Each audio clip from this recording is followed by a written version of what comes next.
Have you ever felt completely stuck? Not because you didn't know what to do, but because everything just felt so overwhelming? Like you wanted to cook dinner, but the kitchen was a mess. Or you planned to eat healthier, but your fridge was so full of expired food that grocery shopping just felt impossible. Here's the truth: it's not you, it's your environment.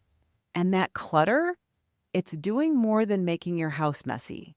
It's actually standing between you and your health goals. In today's episode, I am diving into how your physical space affects your mental clarity, your emotional energy, and even your ability to follow through on healthy habits. I'll share real stories from my clients, practical tips to get started, and the one small step that you can take today to clear the clutter and unlock the healthier version of yourself. Trust me, you do not want to miss this one. It might just change the way you see your space and your health forever. Welcome to Total Health in Midlife, the podcast for women embracing the pivotal transformation from the daily grind to the dawn of a new chapter. I'm Elizabeth, your host and fellow traveler on this journey. As a life and health coach, I am intimately familiar with the changes and challenges we face during this stage. Shifting careers, changing relationships, our new bodies, and redefined goals and needs as we start to look to the future and ask, what do I want? In this podcast, we'll explore physical, mental, and emotional wellness, offering insights and strategies to achieve optimal health through these transformative years. Yes, it's totally possible. Join me in this amazing journey of body, mind, and spirit, where we're not just improving our health, but transforming our entire lives. Hey everyone, welcome back to the Total Health in Midlife podcast. I am your host, Elizabeth Sherman, and I am so grateful that you are here with me today. So thank you for taking the time to tune in, because I know how busy life can get, and there are so many podcasts out there, and they're all really good. So today we are going to talk about something that might not seem obvious when you think about your health, but it plays a huge role. And that is the clutter in your physical space and how it impacts your mental, emotional, and even your physical health.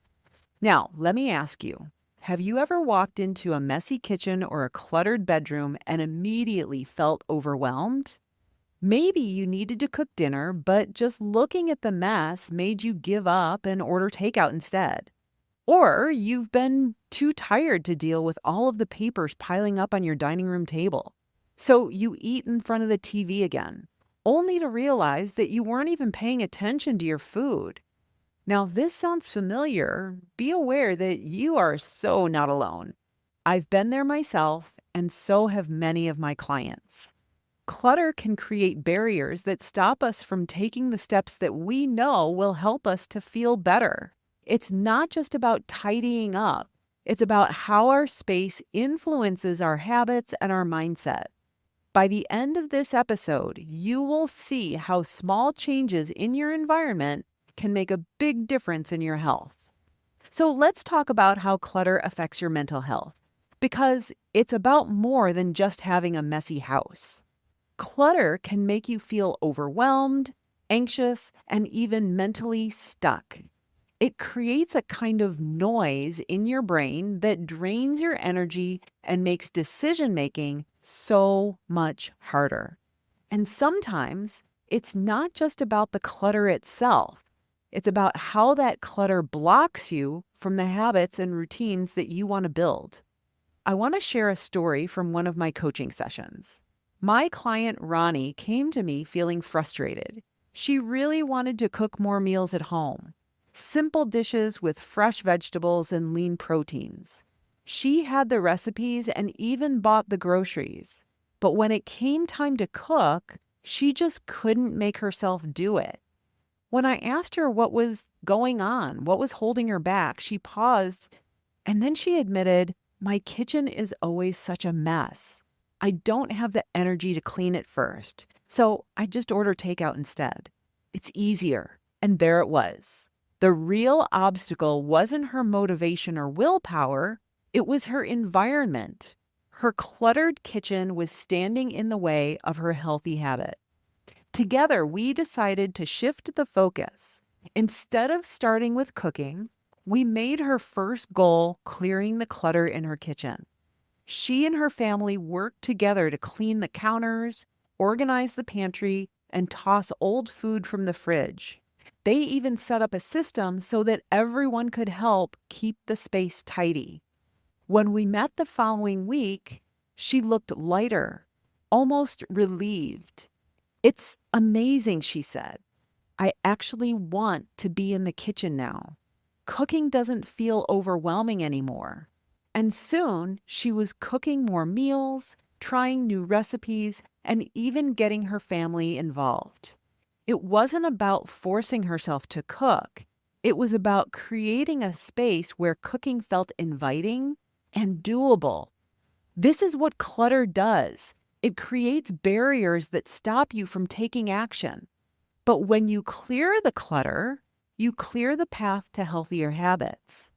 Clutter often sneaks into our lives so quietly that we don't even notice how much is holding us back.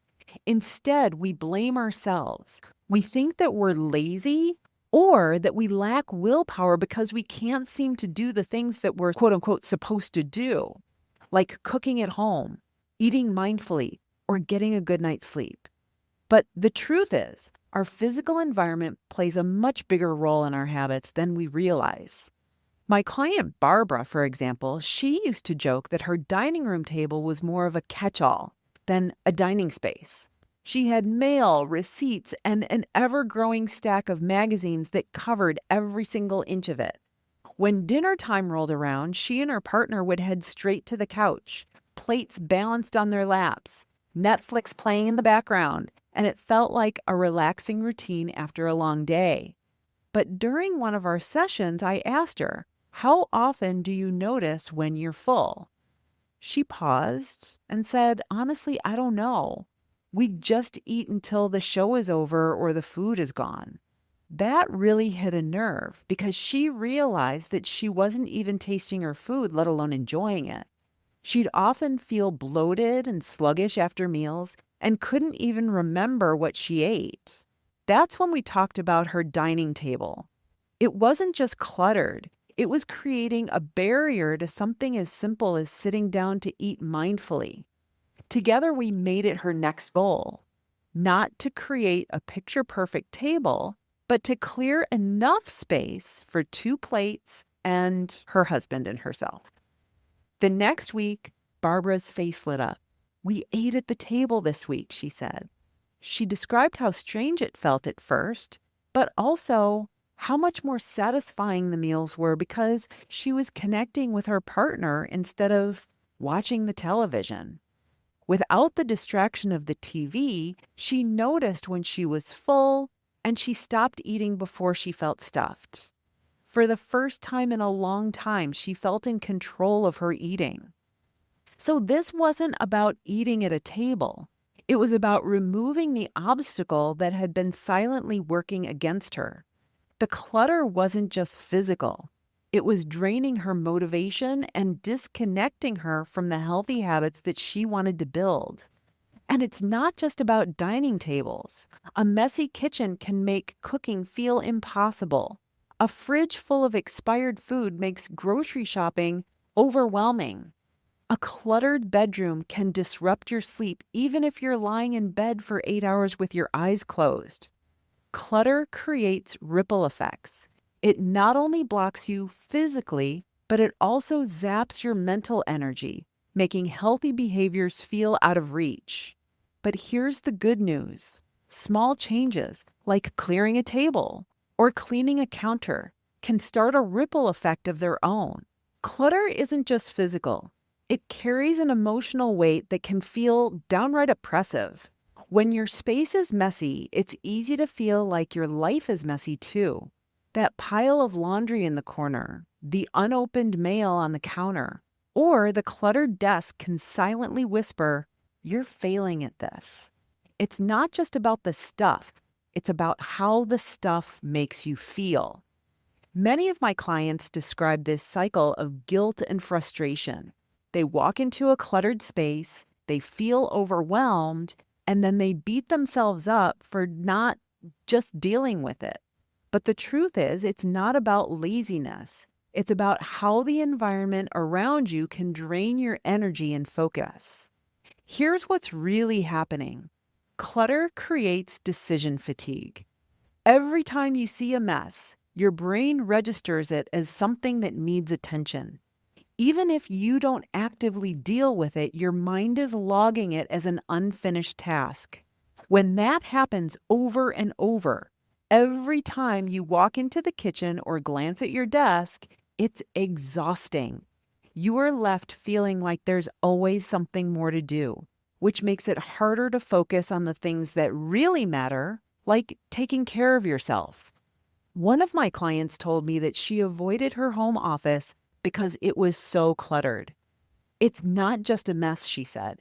It's like it's judging me. That judgment, whether it's real or imagined, can make even starting a simple task feel impossible. And here's the thing. When you're already stretched thin by work, family, or life in general, clutter can feel like the straw that breaks the camel's back. Instead of motivating action, it can lead to a sense of defeat before you even start. If this sounds familiar, I need you to hear this. It's not your fault. Your space is working against you, not the other way around. The good news is that this is totally fixable. By taking small steps to declutter, even one drawer or one counter, you can start to reclaim your energy and mental clarity. Think about a space in your home that feels heavy. What would it feel like to clear just one small part of it? Not perfectly, not completely, but just enough to create a little bit of breathing room. That's all it takes to start lightening the emotional load and creating a space for better habits. Decluttering isn't about making your home look nice. It's about creating a space that supports your health and well-being. When your environment feels calm and organized, it has a ripple effect on your mind and your body. You're less stressed, you're more focused, and you're better able to follow through on the habits that make you feel good. But here's the thing, decluttering isn't something that someone else can do for you. Think about those house hoarders shows. I love those, by the way. If I came into your home and cleared out all of your stuff, you might be happy at first, or you'd be really darn ticked off that I'm throwing away your shiz. But without going through the process yourself, you wouldn't learn the skills of being discerning. It's the act of decluttering, deciding what to keep, what to let go of, and how to maintain your space that teaches you how to create a supportive environment over time. And this analogy is so similar to health. A diet is like having someone declutter your house for you. It might work temporarily, but it doesn't teach you the skills to maintain your health or make thoughtful choices in the long run. Learning to eat and move in a way that supports your body and lifestyle is like learning how to declutter.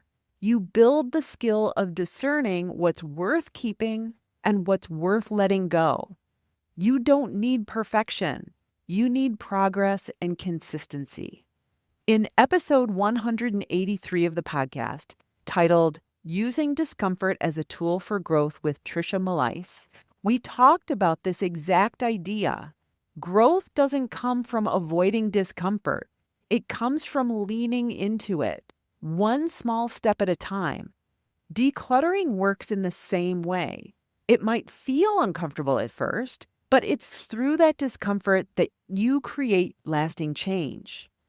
So, where can you start? Pick one small area. Maybe it's a corner of your kitchen counter, your nightstand, or even just your junk drawer. Focus on creating enough space to feel a sense of calm, not perfection, just progress. When your space feels lighter, your mind and body will follow suit. And once you've started, that momentum can carry into the other areas of your life and health. Decluttering can feel overwhelming, but it doesn't have to be. The key is to start small, so small that it almost feels too easy, and build momentum from there. You don't need to tackle your entire house in one day. Instead, focus on manageable steps that create progress. Here's a simple trick that I recommend. Set a timer for 10 minutes. That's it, just 10 minutes. And focus on one small area. You will be amazed at how much you can accomplish in such a short time. If you feel like doing more after the timer goes off, great, keep at it. But if not, you've still made progress, and that's what matters.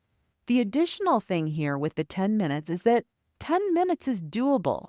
When you look at a closet, you're like, oh, I don't have time for all that. But you do have 10 minutes. So here are a few specific places you can start. Pick one small area. Choose a single counter, a drawer, or a shelf. Don't worry about organizing everything. Just remove the things that don't belong. Maybe it's the stack of mail on your kitchen counter or the collection of random odds and ends in your junk drawer. Clearing even one small area can create a sense of calm and accomplishment. Next, remove 3 to 5 items. You don't need to overhaul an entire space at once. Look around, pick 3 to 5 things that you no longer need. It could be expired coupons, a mismatched Tupperware lid, or a piece of clothing that you haven't worn in years. Let them go and enjoy the space that you've freed up. You could clear your dining room table. If your dining table has turned into a catch-all, try reclaiming it as an intentional eating space. Clear just enough space for however many plates that you need and maybe a candle or a small centerpiece. This small shift can turn mealtime into a more mindful and enjoyable experience. Toss expired items from your fridge. This is a big one. A cluttered fridge can make cooking and grocery shopping feel overwhelming. Just spend 10 minutes tossing expired condiments, wilted produce, or anything else that you know that you won't use. You'll make room for fresh, healthy ingredients and feel more inspired to cook. And then finally, create a restful bedroom. Your bedroom should be a sanctuary, not a storage space. Remove items that don't belong anymore. Piles of laundry, random papers, or anything else that feels out of place. Even a small effort here can help create a more peaceful environment for sleep. Remember, this isn't about achieving a picture-perfect home. It's about making a space for yourself and removing the barriers that are standing in the way of your health and well-being. And here's the beauty of starting small. Every small step that you take helps create a bigger shift. It's like rolling a snowball down a hill. The more you do, the more momentum you'll build. So start with just 10 minutes. Pick one area, clear a space, and see how it feels. You might be surprised at how much lighter and more focused you feel just from that small act of decluttering. Your physical space affects your mental space. When your environment is cluttered, it can weigh you down emotionally and drain your energy. But by creating even a little bit of room in your space, you're also creating room for healthy habits, self-care, and the mental clarity to follow through on your goals. It's not about having a perfect home. It's about giving yourself the space to breathe, to think, and to take care of yourself in ways that truly matter. So here's my encouragement for you. Start with just one small action today. Pick a drawer, a counter, or a corner of your living room. Again, set a timer for 10 minutes and see what you can clear. It doesn't have to be perfect or finished. It just has to be a start. And notice how it makes you feel. Does your space feel a little lighter? Do you feel a little more focused or inspired to tackle something else? Small steps like this add up. They're not just about decluttering your home. They're about opening up the possibilities for a healthier, calmer, and more intentional life that you deserve. If this episode resonated with you and you're ready to clear the clutter, both in your space and in your health habits, I would love to help. Schedule an I know what to do, I'm just not doing it strategy call with me. Go to elizabethsherman.com/call. And together we'll figure out what's holding you back and create a plan to move forward. That's all I have for you today. Have an amazing week, everyone, and I'll talk to you next time. Bye-bye. Thank you for tuning in today. Now, if you enjoy the podcast and are ready to take the next step in addressing your health concerns, I would love to invite you to schedule an I know what to do, I'm just not doing it strategy call. In this 60-minute session, we will explore what's holding you back and create a personalized action plan. You will gain clarity, support, and practical steps to move you forward. Visit elizabethsherman.com/call to book your call now. You can transform your health, and I would love to be there to help.